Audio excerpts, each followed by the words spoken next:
Hi boys and felons, welcome back to another ALS video. Today they dropped, what are they calling this? The boss rush update. It is currently 1:33 in the morning, so it's actually not as late as usual. Oh, as we can see here, if we go to rates, Domination Devil, which is Makima, you can get her. She's a new ultimate from the third banner, and then you can get the Water Mage here. Ainz you actually get from the new game mode, which we could actually double check here. So if we go to the boss rush here, we can see that Ainz is a drop, a 0.75. Let's go ahead and roll on him first. We got a little over 300 here.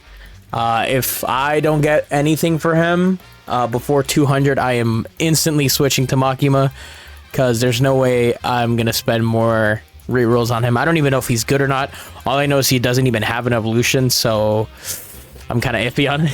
Okay, well, Makima it is. She's a Seeker. She has to be good, right? I mean, Overlord. Okay. okay. Oh, so this was the map they sneaked. All right. ALS standards, it actually looks pretty good. Nothing I can complain. So let's see what they're spawning at. So 6.8 million.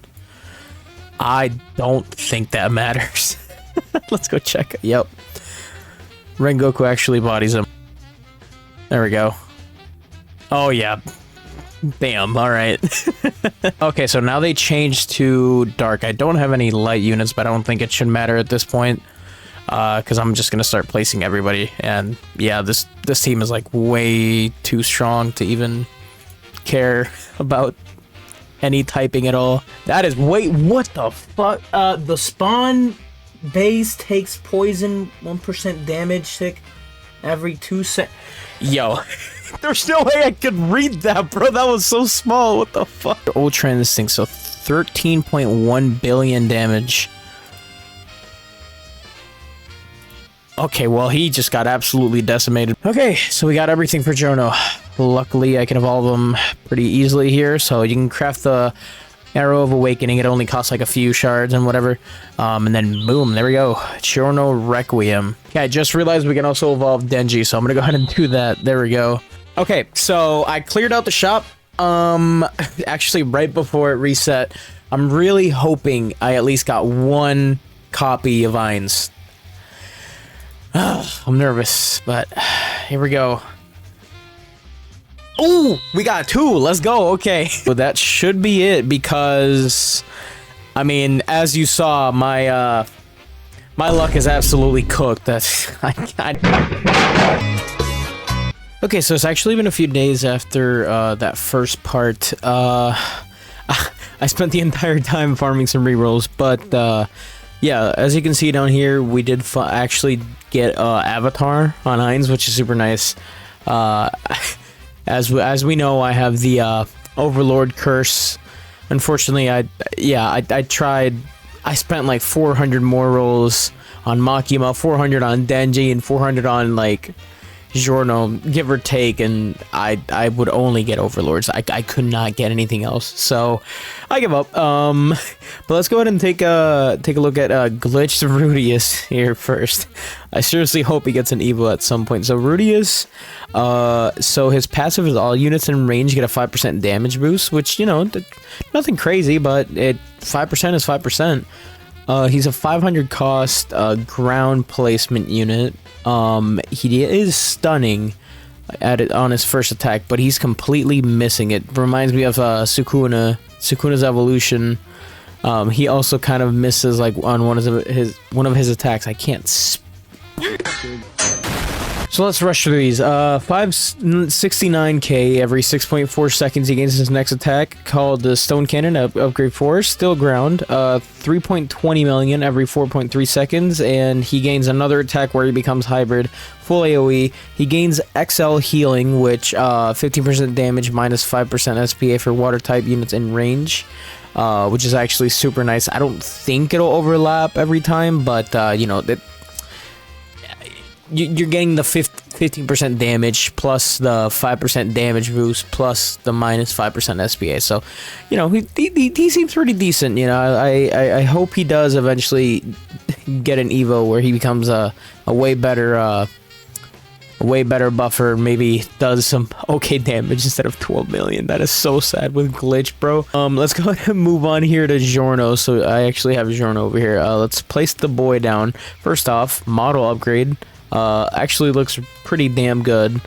Let's go ahead and turn on the unit VFX, actually. I didn't have him on for Rudius, but does anyone really care? Giorno is a 750 placement. Now he's hybrid, instead of being a hill unit, with his pre-evolution, well, post-evolution. Anyway, he's a nature slow. He has his passive, which is drain 0.95% of enemies' max HP every hit. So you can definitely see that for high enemy bosses, which is super cool. But yeah, so hybrid, 2.12 million every 8.7 seconds. Gains his next attack called Life Spring Forth at upgrade 3. Up to 29.2 million every 8 seconds. Decent circle. His range is actually pretty nice. Gains his next attack here called Massive Tree Sprout. He is getting a little expensive. Jumps up to 79.7 million. Full AoE, 70 range every 7.3 seconds, and then he actually ends off with that. So we're looking at about 84 range, and he's doing 147 million every 7.3 seconds. These are the stats that I'm rocking with. Nothing super crazy, but you know, S is all around, so we'll take it. He gains the ability called Zero, which he sets a base HP to 1, sends all enemies on the map to spawn, slows all enemies down by 90%, and decreases HP of all enemies by 10% after using ability. He can't attack for 30 seconds. Absolutely insane ability. Giorno is so good. He is going to be amazing for, you know, nature caverns for sure. He's a must-have. I'm glad nature has another really broken unit other than Ukura and Broly.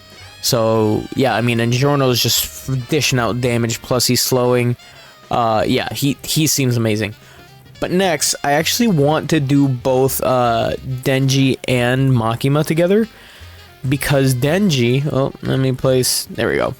Denji, his passive is when a girl character is nearby, he gets 50% damage, but plus 20 SBA and minus 20% range. So he does get a pretty significant damage boost when a girl character is nearby.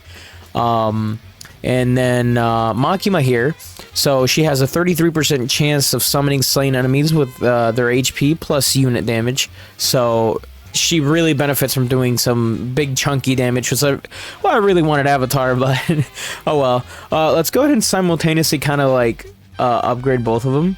So Denji is a 650 placement, while Makima is a 2k placement. Denji gains his next different attack called the Bloody Onslaught at upgrade 3. Jumped up to 7.72 million with 10.8 million bleed damage every 5.8 seconds. Makima gains her next different attack at upgrade 3 as well, called Bang. She's now stunning, I believe, and she's doing 11.4 million every 4 seconds. Denji over here, he gains his next attack called the Chainsaw Barrage at upgrade 6, and he actually ends off with that. So we're looking at about 45.2 million with 63.4 million bleed damage every 4.2 seconds. So he's actually dishing out some pretty respectable damage, you know. Just slap a soul on him that enhances his bleed or whatever, and you're looking at some pretty decent damage. Makima, on the other hand here, she gains Devil Summons at upgrade 6, and then ends off with that at upgrade 7. We're looking at about 71.6 million every 5.3 seconds. So Makima also does seem pretty good. You guys have to keep in mind, by the way, she is doing the summons. She's dishing out damage, and the summons come back with the HP. So right now at wave 68, summons are 72 million. So just keep that in mind. That's another 72 million damage that you're doing. She's basically doubling her damage simply because she does summon. So just really keep that in mind. Don't be fooled by just that plain number. I know 71 doesn't look too high of a number nowadays, but just don't be fooled, because she is summoning again. So let's go ahead and move on to Ainz, because Ainz is the reason why we're all here. So he starts off on placement with full AoE. He is really expensive, 7.5 million.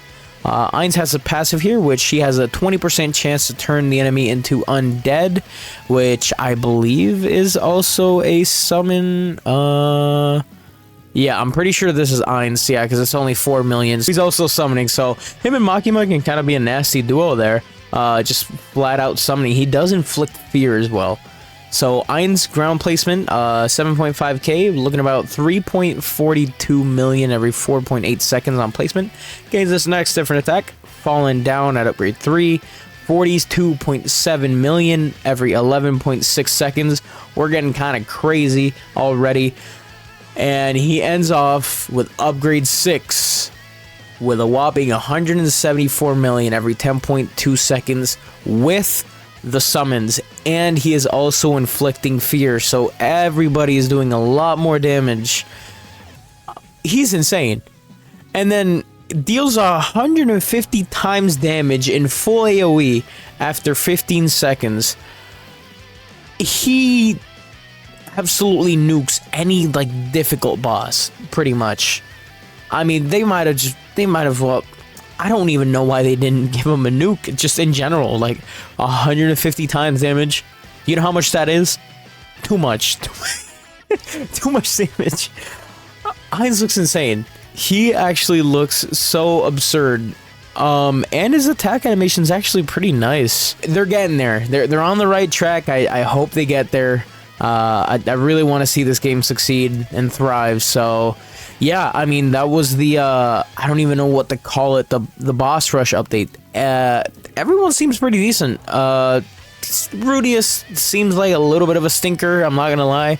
But he is only a mythic, so we can hope he evolves into a celestial or even an ultimate at some point. But yeah, that was a video.